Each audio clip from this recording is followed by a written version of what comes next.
Chapter 13. Kent. The morning felt brittle, like one wrong word could shatter whatever fragile balance remained between us. I found Arya in the hallway, already dressed, bag on her shoulder, expression closed off in a way that immediately set my nerves on edge.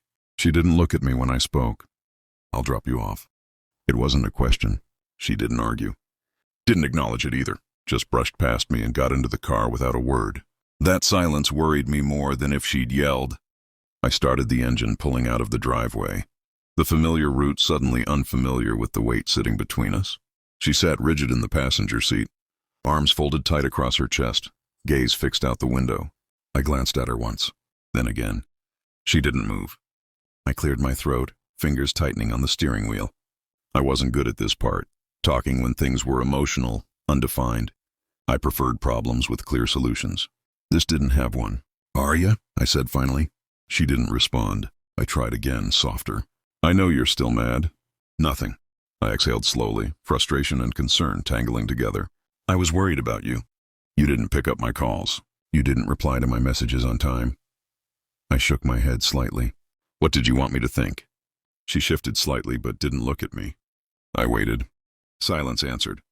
I sighed, long and tired. "Look, I shouldn't have come at you like that. But next time, if you go out, just let me know. That's all. If I know where you are, who you're with, I won't react that way." Still nothing. Then finally she nodded. Just once. Understanding, maybe. Or resignation. It hurt more than an argument would have. The rest of the drive passed in uneasy quiet. I pulled up near campus and slowed to a stop.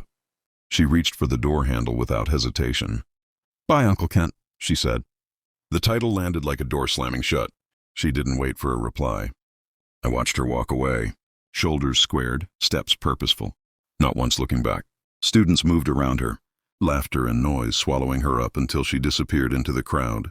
I sat there longer than necessary, engine idling, unease coiling deep in my chest. Something was wrong. Not with her behavior, but with the distance she was creating.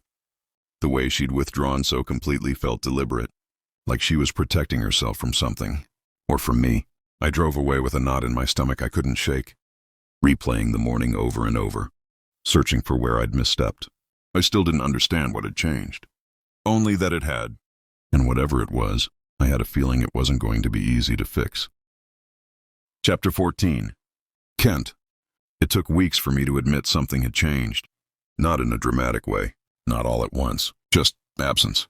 Arya was still there, moving through the house, polite, composed, careful. But she was no longer with me. No questions, no arguments, no careless laughter drifting down the hallway. She spoke when necessary and disappeared when she could. And I noticed, more than I wanted to, that realization alone unsettled me. Saturday evening found her in the living room, curled up on one end of the couch, a bowl of popcorn balanced on her knees. The television cast a soft glow across her face, illuminating the quiet concentration in her eyes. She hadn't heard me come in. I stopped in the doorway longer than necessary, watching her. There was an ease to her now that hadn't been there before, self-contained, unbothered, as if she'd drawn a line and learned to live comfortably on her side of it. I cleared my throat. She glanced up, surprised, then relaxed. "Oh, hey." "Hey," I replied, stepping inside. "What are you watching?" She gestured vaguely at the screen. "Some crime thing. I don't even know how it started." I nodded, then, without fully deciding to, sat down on the other end of the couch. There was space between us. Too much of it. Silence settled again. Familiar now, and I hated how aware I was of it. I hadn't realized how much I missed the sound of her filling it. "So," I said after a moment, eyes on the screen, "are you seeing Jace again?" The name felt foreign in my mouth. She paused mid-bite, then slowly turned to look at me. "Why?" The question was calm, curious, but there was an edge beneath it that hadn't been there before. "I was just asking," I said evenly. She studied my face like she didn't quite believe me. "I probably will," she said finally. "Why wouldn't I?" "I didn't say you shouldn't." She hummed softly, clearly unconvinced, then turned back to the TV. The dismissal stung more than it should have. I shifted, tension creeping into my shoulders. I didn't mean anything by it. She glanced at me again, head tilted. "Okay." It wasn't accusatory. It was distant. I stood abruptly. "I'll give you some space." She blinked, then unexpectedly reached out. Wait! Her fingers brushed my wrist lightly, barely there. But the contact sent something sharp and unwelcome through me. Stay, she said, if you want. I hesitated. Every instinct told me this was dangerous, that proximity would complicate things I was already failing to understand. But another part of me, the part that had been watching her from doorways, measuring silence, missing what used to be easy, refused to walk away. I sat back down. She handed me the bowl of popcorn without a word, our fingers brushing again, just as briefly. I focused on the screen, on the noise, on anything but the awareness of her beside me. She didn't lean into me, didn't look at me, and yet, for the first time in weeks, she hadn't pushed me away either. As the show played on, I caught myself glancing at her more than once. The way her expression changed with the story, the way she tucked her legs beneath her, the way she felt, closer than she had any right to. I didn't like the thought that followed. Didn't like how instinctive it was. The idea of someone else sitting here with her, someone else making her laugh, touching her hand, knowing her routines, felt wrong in a way I couldn't logically justify. That wasn't my place. I knew that. And yet as we sat there in shared silence, something inside me shifted, quiet, unsettling, irreversible. I was starting to see her differently, and the realization scared me more than it should have. Chapter 15. Kent. She didn't try to sneak out. That was the first thing that unsettled me. Arya came down the stairs slowly, deliberately, like she wanted to be seen. She wore a black dress this time, nothing outrageous, nothing improper, but it clung to her in a way that made my jaw tighten. Before I could stop it, her hair fell loose down her back. Makeup subtle, confident, too confident. I'm heading out, she said, calm. Jace is outside. I nodded, forcing neutrality into my face. Be safe. She smiled faintly. I will. The door closed behind her, and I found myself moving without thinking, walking to the window, standing just far enough back to stay unseen. Jace waited by his bike. She laughed at something he said. Laughed. I didn't remember the last time she'd laughed like that around me. I stayed there until the sound of the engine faded and the street swallowed them, whole. Only then did I step back, unsettled, restless, angry with myself for reasons I couldn't articulate. What the hell is wrong with you? She was allowed to date. She was allowed to live her life. None of this concerned me, and yet the house felt wrong without her in it. The night dragged. I tried to read, tried to work, tried to sleep. Nothing stuck. My mind kept circling places it had no business going. What she was doing. Who was touching her arm? Whether she was safe? Whether she was laughing again? When did I get like this? I scolded myself aloud once, pacing the living room. This wasn't concern. It was something else. Something possessive. Something ugly. And it scared me. The front door finally opened well past midnight. She stumbled slightly, shoes in her hand, hair a mess. Her cheeks were flushed, eyes bright in that unfocused way that told me immediately. She'd been drinking. Arya, I said sharply, stepping forward. She looked up, startled, then smiled. You waited. I was worried, I snapped. You're not steady. How much did you drink? She waved a hand. Enough to finally say things I've been holding in forever. That stopped me cold. She walked closer, unsteady but determined, eyes locked on mine. I've liked you for years, she said quietly. Since I was 18. Maybe before that, but that's when I understood what it was. My chest tightened. You never noticed, she went on, voice trembling now. Or maybe you did and just didn't care. That's not... Jace kissed me tonight, she blurted. I stiffened. I don't need to know that. But I didn't feel anything, she said, tears gathering. Nothing at all. I just kept thinking about you, about how it would feel if you were the one looking at me like that. I stepped back. You're drunk. Maybe, she whispered. Or maybe I'm just finally honest.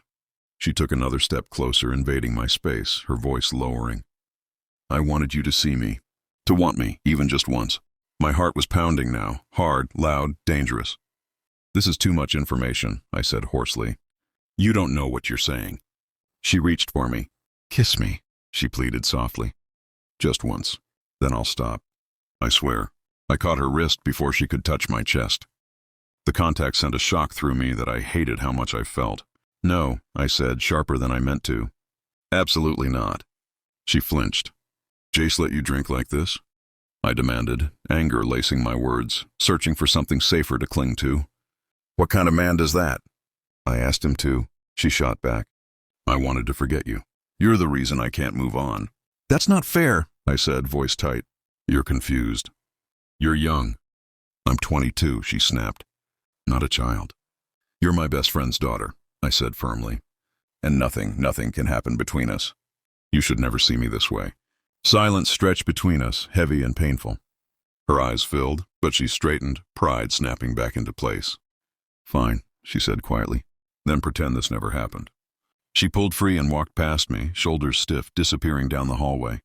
I stood there long after her door closed, telling myself I'd done the right thing, ignoring the truth clawing at my chest, that refusing her had taken more strength than I ever wanted to admit, and that I wasn't nearly as unaffected as I pretended to be.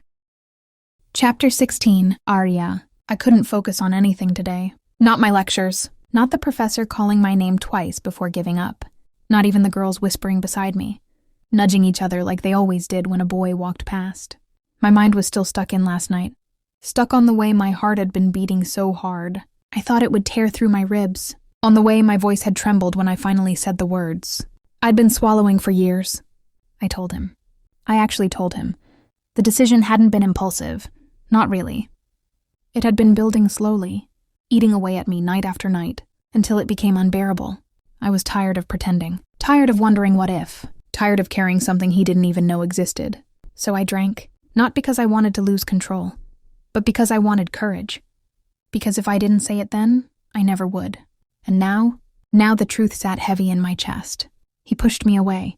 Hard. I stared down at my notebook, the page still blank, ink untouched. A laugh bubbled up, bitter and humorless. Why was I angry? I knew how he would react. Ken O'Brien was predictable in the worst way, responsible, controlled, loyal to my father to a fault. Of course he would shut it down. Of course he would tell me it was wrong, that I was confused, that I didn't know what I was saying. So why did it still hurt like this? Tears blurred my vision and I blinked rapidly, refusing to let them fall in the middle of class. I wouldn't give anyone that satisfaction. At least I tried. That thought steadied me. At least I didn't spend the rest of my life wondering what might have happened if I'd been braver, if I'd said it sooner, if I'd let him see me. I did everything I could. And now I could finally let go. The realization felt hollow instead of freeing. My chest ached as I packed my bag and left the building, the sun too bright, the world moving on like nothing inside me had cracked wide open. By the time I got home, the tears came anyway. I collapsed onto my bed, face buried in my pillow, the sobs shaking out of me before I could stop them. God, I felt stupid. For hoping. For wanting. For thinking, just for a second, that maybe he'd look at me and see more than his best friend's daughter. I wiped my face angrily, sitting up. Fuck you, Kent, I whispered to the empty room, my voice breaking. Not because he was cruel, but because he was exactly who I knew he'd be, and because no matter how much it hurt, this was the end. I'd told him. He'd said no. Now I would move on. I had to, even if my heart didn't know how yet. Chapter 17. Kent. I didn't sleep. I lay on my back in the dark, staring at the ceiling like it might collapse and put me out of my misery. My jaw ached from how tightly I'd been clenching it. My hands curled into fists at my sides. I could still hear her voice. Just this once. The words replayed on a loop, relentless. I rolled onto my side, then back again, heart pounding like I'd just run miles instead of laying still in this damn bed. Every attempt to calm myself failed. Every attempt to reason only made it worse. Because the truth, the one I'd been avoiding, had finally cornered me. When she asked me to kiss her, I didn't recoil. I didn't feel disgust. I didn't feel paternal concern. I felt want. The realization hit like a punch to the chest. I dragged a hand down my face, breathing out hard. I'd stood there pretending outrage, pretending control, while my body betrayed me in the quietest, most terrifying way. I had wanted to close the distance, wanted to feel her warmth, her softness, wanted to know what she'd feel like if I stopped fighting myself. That was the part that terrified me, not her confession. Mine. She's Steve's daughter, I muttered into the darkness. Like saying it aloud might fix something. You watched her grow up. You don't get to think like this. But it was too late. Something had shifted. I saw her differently now, not as a kid who trailed after us with scraped knees and oversized smiles, but as a woman who knew exactly what she was doing when she looked at me. When she spoke, when she stood too close. God help me, she wasn't wrong. I had noticed her. The distance, the cold politeness, the way she'd started calling me Uncle Kent again like it was a weapon. I told myself it was relief that she'd finally moved on. But the truth? It bothered me. More than it should. I'd watched her leave for that date earlier. Told myself I was being responsible by not interfering. But I stood at the window long after they disappeared, unease gnawing at me until it turned sharp and ugly. Possessive. That word made my stomach twist. When did I start caring who touched her? When did the idea of another man's hands on her feel wrong? I sat up abruptly, running a hand through my hair. This is a disaster, I muttered. Steve would kill me if he knew what was going through my head. Hell, I deserved it. What kind of man looks at his best friend's daughter and feels this? A weak one. A dangerous one. I'd done the right thing by pushing her away. I knew that. But knowing didn't make it easier. Didn't erase the image of her standing there, vulnerable and brave, offering me something I should never take. I closed my eyes. I wanted her. Not in the way a man shouldn't want what isn't his, but in a way that made my control feel thin, fragile, like one more moment alone with her could break it completely. That scared me more than anything else. I exhaled slowly, forcing the feelings down where they belonged. I would fix this. I had to, because if I didn't, this wouldn't just ruin me. It would destroy everything.